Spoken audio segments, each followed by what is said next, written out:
Casting director से आप creative head बन गए, ये कैसे हुआ?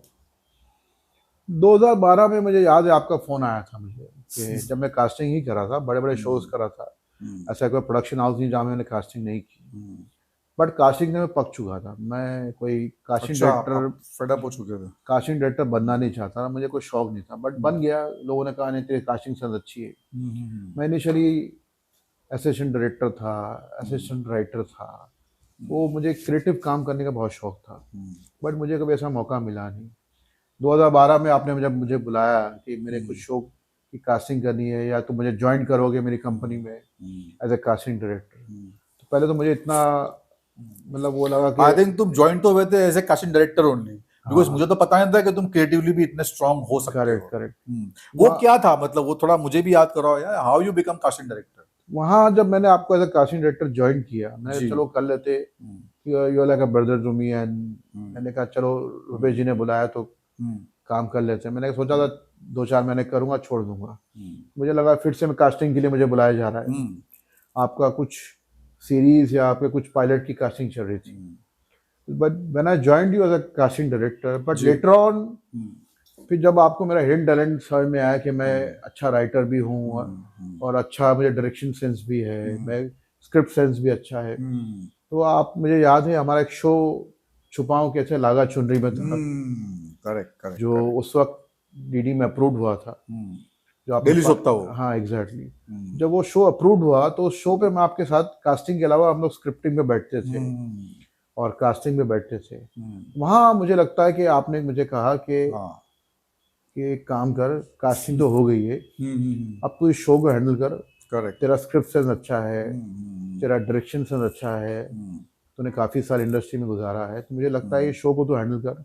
उस वक्त आपके साउथ में काफ़ी फिल्में वगैरह चल रही थी, करेक्ट करेक्ट आप वहाँ करेक्ट। बिजी थे, जी जी तो जी। ये शो आपने मुझे पूरा हैंड ओवर कर दिया हैंड था ओवर कि कर अभी दिया तुम इसको संभालो। कि अभी तुम संभालो, अभी तुम शो के क्रिएटिव हेड हो। तो करेक्ट वहाँ आपने करेक्ट। मुझे पहला टाइटल एज मुझे as a creative creative creative head appoint किया, और आपने अपॉइंट किया। ऑफिशियली फिर मुझे हाँ हाँ डायरेक्टर पूरी टीम से दूरदर्शन में आपने इंट्रोड्यूस किया है, हाँ और आपने कहा कि Yusuf will be my creative head for this show. हाँ। वहाँ मेरा कोई एक्सपीरियंस तो था नहीं एज ए क्रिएटिव हेड, जी जी। बट वो मेरा पहला शो था, मुझे याद है, और जो काफ़ी सक्सेस हुआ। मुझे लगता है 260 एपिसोड्स। जी, वो डेली सोप था, वो काफी 2 साल तो चला था, वो काफी वो अच्छे से मेरा चला था वो। Creative head as a creative head मेरा पहला शो था आपकी कंपनी में। Okay, so that's how you become a creative creative head, creative head. Exactly, okay. वो मेरा पहला शो था। हाँ, बट वो काफी अच्छे से हैंडल कर लिया था, क्योंकि वो टाइम पे चैलेंजेस ये भी थे ना कि दूरदर्शन और उनके एग्जैक्टली। बजट्स और डेली सोप, तो वो सब इजी नहीं होता है। मतलब मजाक, मुझे लगता है कि I was not involve more in serial, क्योंकि I was in Hyderabad more for the Telugu film, तो वो सक्सेसफुली काफी अच्छा हैंडल हुआ था। उस पर्टिकुलर शो के बारे में कुछ तुम्हारी कुछ यादें वादे है क्या, कैसे क्या नहीं, हमने क्या हुआ था? हमने बहुत अच्छी कास्टिंग की थी, वो शो बहुत अच्छा था, दूरदर्शन में काफ़ी अप्रिशिएट हुआ, बहुत और बहुत।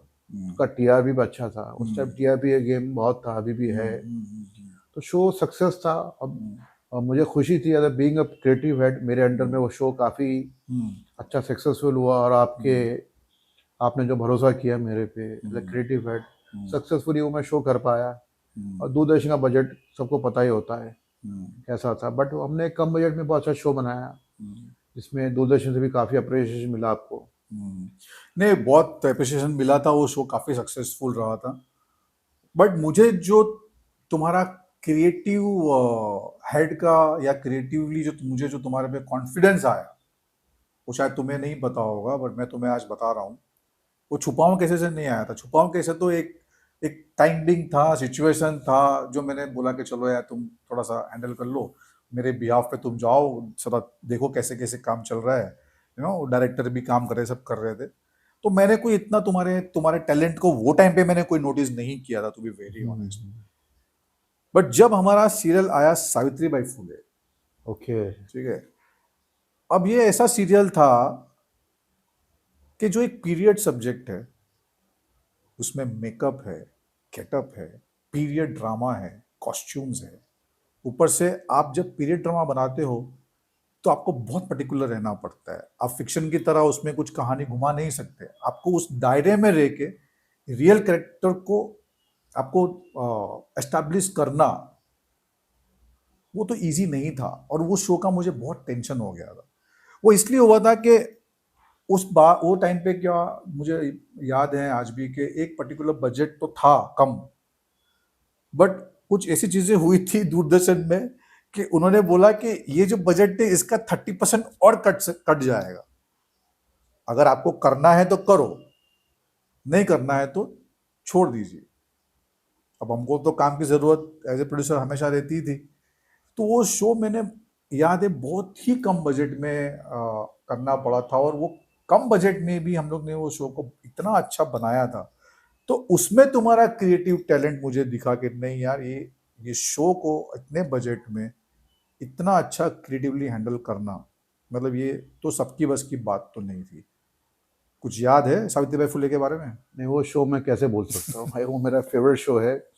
और आपने सही कहा कि वहाँ से ही एक्चुअली मेरी जर्नी शुरू हुई थी जी। बट छुपाओ कैसे भले मेरा पहला शो था, बट हाँ। क्रांति ज्योति सावित्रीबाई फुले से ही मुझे काफ़ी सीखने को मिला। बहुत चैलेंजेस थे, जैसे कि बहुत कम बजट था। जब आपने मुझे बजट बताया तो हम लोग सब डर गए थे। उतने बजट में आजकल लोग शॉर्ट फिल्म बना देते यूट्यूब के लिए, तो मैं बजट रिवील तो नहीं कर सकते हम लोग, बट उस कम बजट में हमें पीरियड नहीं ड्रामा। वो सबको पता है, वो टाइम पे वो बजट बहुत प्रोड्यूसर्स थे मेरे साथ में काम करने वाले, बट वो एक बाकी लोग जो कर रहे थे वो नॉर्मल सीरियल कर रहे थे, उसी बजट में वो लोग नॉर्मल सीरियल कर रहे थे।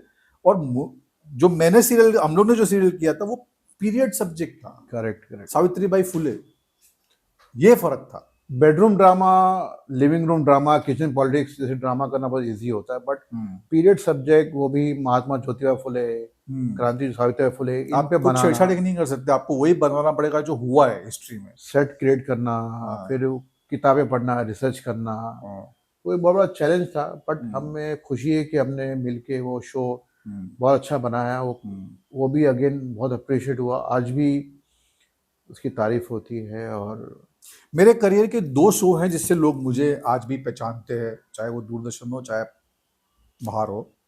सबसे पहला मिस इंडिया था, करेक्ट, जिससे मुझे बहुत अच्छा नाम मिला और मुझे वो शो करने में बहुत मजा आया था, क्योंकि वो बहुत पहला शो तो मेरा इतना बड़ा था, पर ये शो मैंने हैंडल किया था बहुत अच्छे तरीके से। करेक्ट, उसके बाद में सावित्रीबाई फुले।